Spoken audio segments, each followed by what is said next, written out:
My name is Kaylee and I've been fascinated with ancient Egypt for a very long time.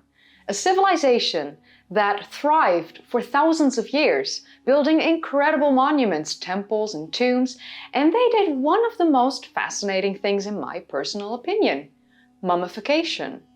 But I've been wondering, why are there so few mummies left? And the answer to this is actually a lot more dark and disturbing than you would expect.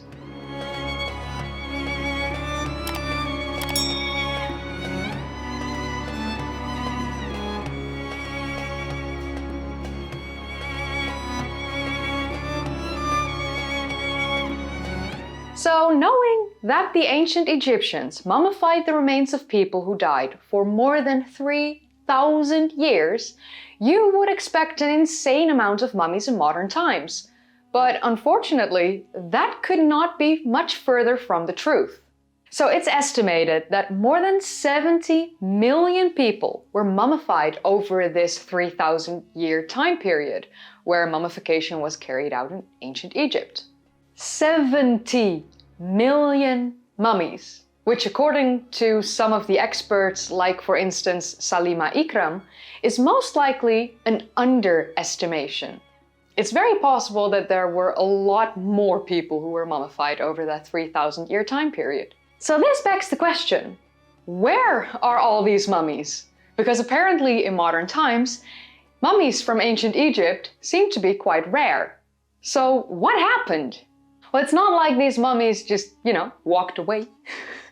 And it's not like they disappeared into thin air either. No, like I said earlier, the truth, unfortunately, is a lot more dark, disturbing, and sinister. So let me tell you all about the two reasons why there are so few mummies left. So the disturbing and gory story originates from writings about a substance found on a Persian mountainside, where the local word for wax was mum. And this became the name for this substance, mum, or more often referred to as mummia. The substance is a precious type of black rock asphalt. This substance was prized for its healing qualities. It was used for a variety of medical purposes and gained a reputation in the Arabic world as an expensive, precious, and effective medicine. Western Europeans eventually came across the writings about this substance, but unfortunately, a single mistranslation would lead to widespread confusion about what exactly this substance was. And this mistranslation led to translators incorrectly identifying mummia as a substance that was secreted by Egyptian mummies.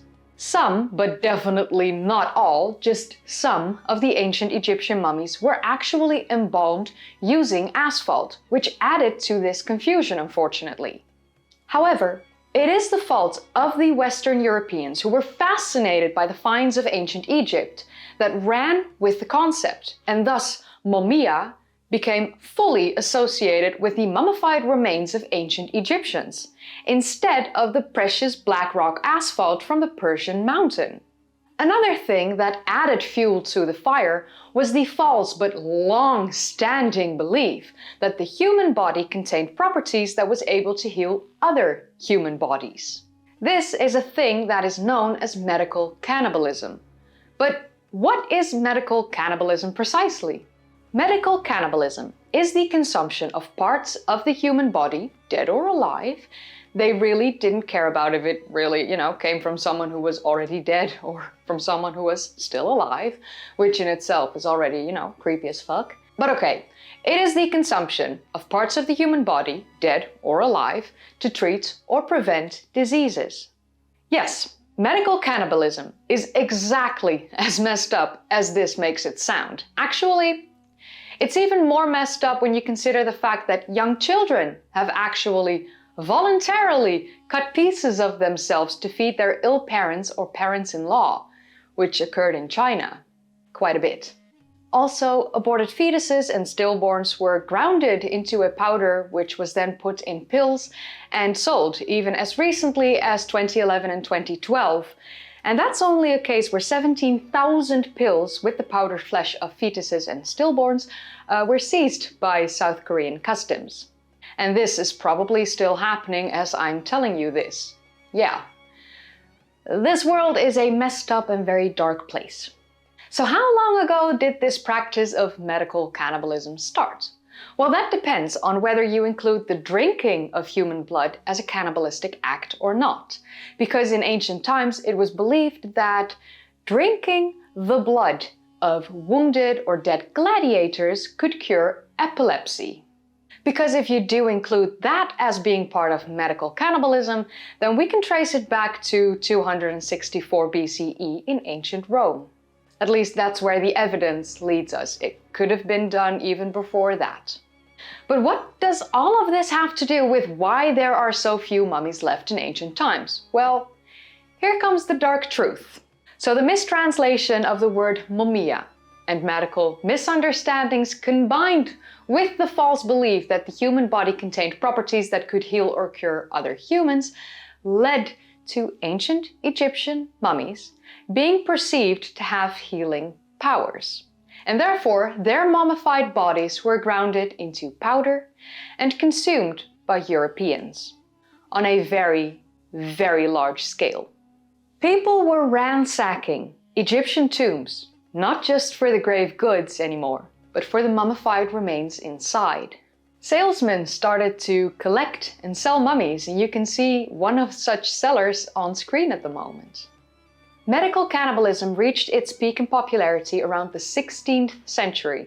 The practice was widespread in Germany, France, England, and Italy, and probably other countries in Europe as well. Probably the entirety of Western Europe. During this time, most of the bodies for the practice came from mummies stolen from ancient Egyptian tombs. They created tinctures to treat internal bleeding by soaking mummified bodies in alcohol or vinegar, which is disturbing. They would also ground skulls into a powder to treat ailments of the head. Even as recent as in the 19th century, epilepsy was often still treated by mixing powdered skulls with molasses. But as you can imagine, there comes a point where most, if not all, of the discovered tombs at that point in time were already robbed, and finding new tombs and mummies was not as easy as you'd think. So, in order to keep up with demand, they started to take skulls from Irish burial sites. Grave diggers started to rob and sell body parts. It is even as dark as people going to public executions with a cup so they could drink the warm blood of the deceased, as it was believed that warm human blood still possessed the soul of the deceased. And drinking the blood of a strong person would, gain the drinker's strength. People were really weird back in those days.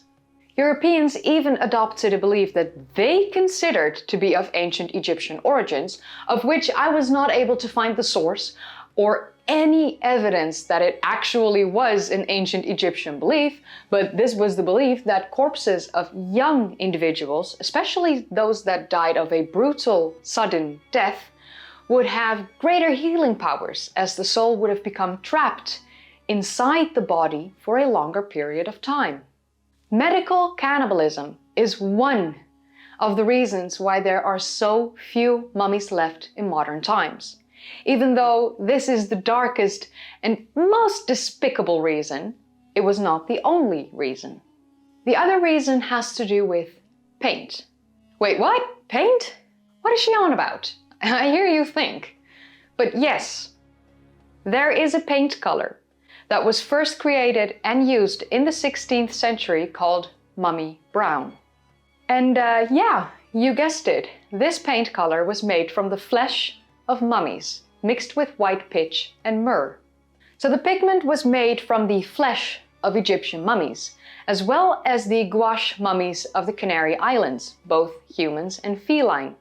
So the oldest record of the use of mummy brown dates back to 1712, when an artist supply shop known as À la Momie in Paris sold paints, varnish, and powdered mummies. Mummy brown was proclaimed in 1797 as the finest brown used as a glaze by Benjamin West, who at the time was president of the Royal Academy. He was quoted to have said, "The flesh of the mummy, the most fleshy are the best parts." However, towards the end of the 19th century, Mummy Brown began to fall out of popularity, and this had everything to do with the fresh supply of mummies not being able to keep up and diminishing.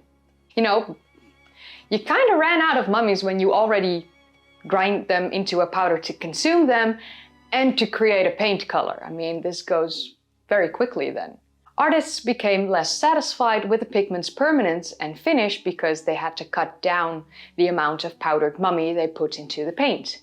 And by 1915, a London colourman claimed that he could satisfy the customer's demand for Mummy Brown for 20 years from a single Egyptian mummy, which means that at this point they have diluted the paint so much that it almost wasn't Mummy Brown anymore, which also stands to reason why people weren't happy with the color and its permanence anymore. Because of the decline in supply of Egyptian mummies and a significant drop in demand, Mummy Brown had largely ceased production in its traditional form around the start of the 20th century. The last tube of Mummy Brown was sold in the 1960s by the, at that point in time, sole distributor of the pigment, London colour maker C. Robertson, who had run out of mummies a couple years prior. There is a tube of Mummy Brown pigment that was purchased from Robertson in the early 1900s on display at the Forbes Pigment Collection of the Harvard Art Museum. So there are a lot of paintings from the 16th century until the early 20th century that were created by using Mummy Brown, although not many paintings from this time period have been tested for Mummy Brown because the testing process is actually destructive. So you would destroy the painting in order to find out if they did indeed use Mummy Brown or not. So there you have it, the dark truth on why there are so few mummies left in our time, 2024. And my question to you is, did you already know about this, or was I the bearer of bad news on this particular fact for you? Let me know in the comments down below, as well as your thoughts on medical cannibalism. As you can see, it's a little bit of a different setup for this video. I'm currently standing instead of sitting like I normally do when I film. This is everything to do with my hysterectomy that I had about 3 weeks ago at this point. I'm recovering from this surgery, but I also felt the need to work. I created a few scripts and I worked a little bit in advance, but you know, then comes the filming part, and for filming I usually sit down with like normal nice clothes, and that really doesn't feel great at the moment yet. So I decided to just stand and film and create a video for you guys. I'm sorry that this is not how I normally look like in my videos, not that it matters anyway, because it's all about the information I share and not about me as a person. I'm doing well, I'm recovering quite well actually, can't complain. Of course I still have pain and not everything is picture perfect yet, but we're getting there slowly, very slowly. Yeah, I also want to remind you of my Turkey tour in October. If you want to see one of the oldest man-made structures in the entire world, Göbekli Tepe and Karahan Tepe, I highly recommend you join me. We're going to look at both sides and the surrounding area. We're going to the Sanliervan Museum, where you can stand between the recreated T-shaped pillars, which is just mind-blowing because they are massive. We're also going to see Cappadocia and Derinkuyu Underground City, Hattusa, Haran, Sogmatar. It's going to be incredible. This is the trip of a lifetime. I'm extremely excited to go there, and I hope you want to join me. The link to the Turkey tour is in the description down below. So not that this was a very fun subject, but if you enjoyed watching, then don't forget to give this video a thumbs up, subscribe if you'd like to see more of these kind of videos, and click that bell icon if you want to be notified whenever I upload. If you haven't seen my previous videos yet, then click that card in the upper right corner, or click one of the links in the description down below, or click a video in the end card. I would also like to say a massive thank you to my patrons and my channel members and everyone leaving me super chats and super stickers and super thanks, like the comments that are paid. thank you all so much. If you want to support me but you don't want to use Patreon or the YouTube system because, you know, they take quite a bit of a cut, you can go to historywithkaylee.live. This brain is not yet still braining. I think being completely put asleep with anesthesia kind of messes with your brain and your ability to speak and think and, you know, your brain to brain. Yeah, enough blabbing. Thank you for watching and I'll see you in the next video. Bye guys.